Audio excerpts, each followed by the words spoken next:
Hey friends, welcome back to my channel. Today I would like to have a little chat about the True Heart Intuitive Tarot and Guidebook. I trimmed this deck. Not my best work. I took off way too much due to a cutter mishap. But I still think it looks pretty good. And I'm going to just show a little bit of how the deck looks trimmed. It should have a little bit more on each side.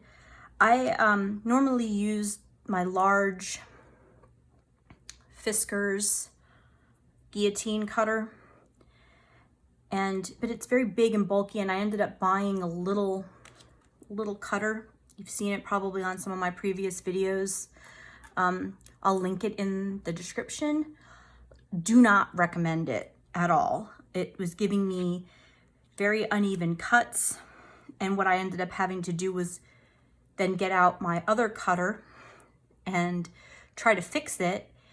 And the larger cutter, like, I mean, a unit of measurement, millimeters, is a unit of measurement, millimeters, but the measurements on the little cutter were not consistent with the measurements on the large cutter. So I ended up having to take a lot more off than what I really wanted. And I'm just gonna end up getting rid of the little cutter, or maybe use it for non-card purposes where things don't have to be quite so exact. But I was really disappointed in that. I have used it before and it seemed to be okay, but unfortunately, I don't know if something got slightly off, which I've only used it a handful of times, kind of disappointing. But in any event, you know, it is what it is. I still like the deck, but you can see here as an example, it's the 9 of Cups. You should be able to see all 9 of the cups, and one of them at the end is cut off because in my quest to correct the problem, I ended up having to take more off than I really wanted to. I opted to leave the titles on. You could very easily, because of the type of back design, you could very easily take the titles off and, you know, write on your own little, you know, notes to yourself, or write the titles back on in your own handwriting if you don't like the white titles at the bottom. But like for me, they're fine. And so that's what I did. This is a really cute, super adorable, nicely colored with the pastels, really nice diversity of people, and it has some really gorgeous artwork. It follows the I'd say it follows the Rider-Waite pretty closely. As far as I know, it is meant to be a Rider-Waite variant. And so I enjoy the deck. I'll probably be using it a little more after Halloween. But what I really am enjoying about this is the book. So sometimes I don't even bother reading guidebooks. You know, a lot of times they don't really bring much that's new to the table. But this one, I actually think it does bring something a little different, at least in my opinion, or from what I've seen. It brings something a little bit new. So the first 25% or so of the book, let me go here. So the first roughly 25% of the book here is background on the tarot, reversals, talks about the suits, talks about some different tarot spreads, keeping a journal, care of the deck. So it has if you're a beginner, this would probably be a really great deck, because it does have a lot of background information that I thought was, you know, if I was brand new, I would have found it valuable. Rachel True uses a low vibe and a high vibe on cards rather than, you know, maybe standard reversals. It's a similar idea though, from what I've been able to tell. And there's quite a few spreads, and there's a lot of great background information. My favorite part though is once you get into the majors, she's gone with keywords, always good, high vibe and low vibe.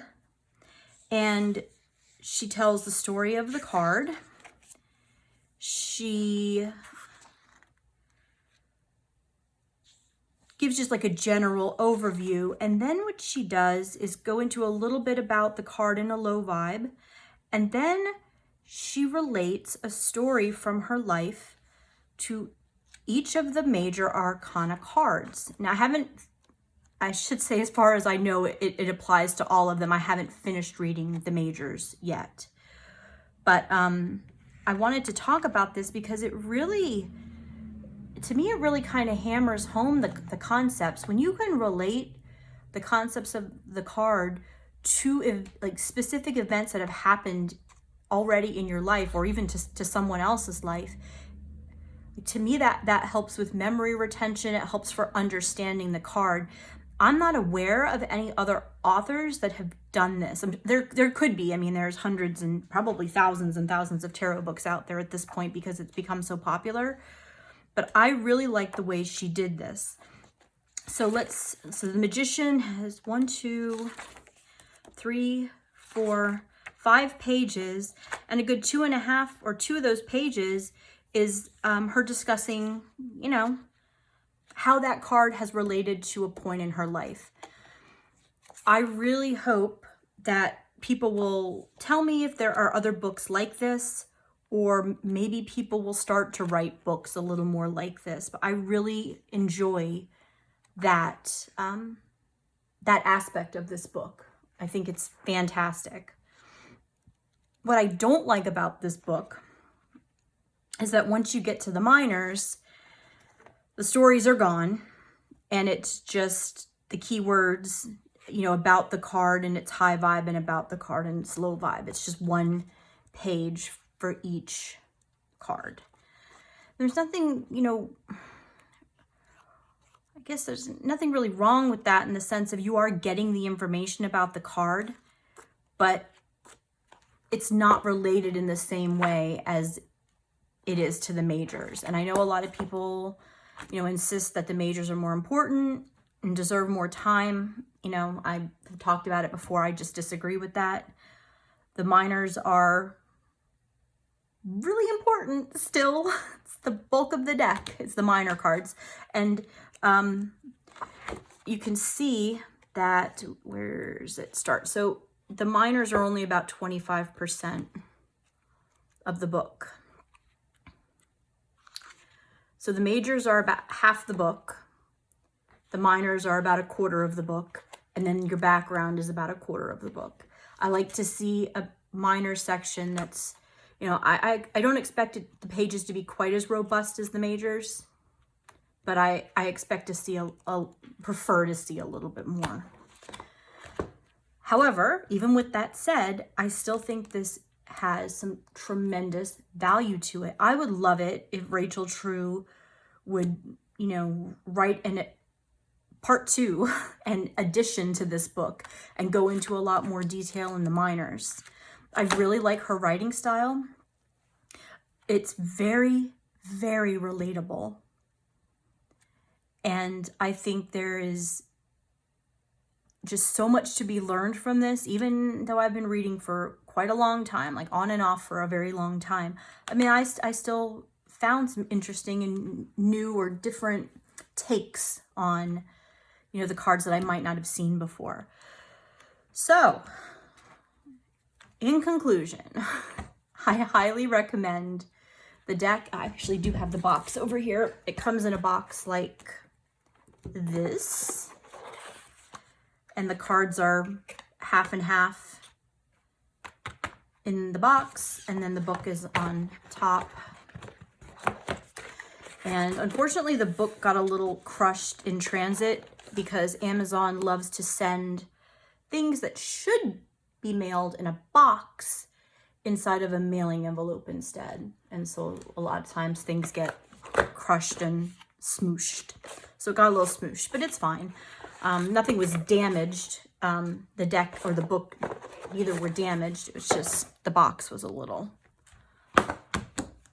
smooshy. So hopefully you found this useful. If you've been thinking about this deck, if you're a seasoned reader, I think you'll find some value to what's written. I think you'll like the imagery of the deck.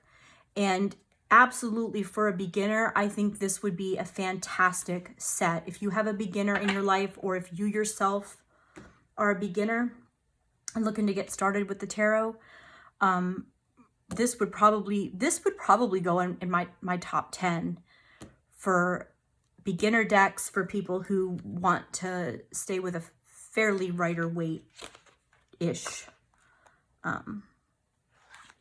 you know, type of system. So thanks for popping by my channel. If you have any questions or comments, please leave them below, and I hope you have a fantastic day.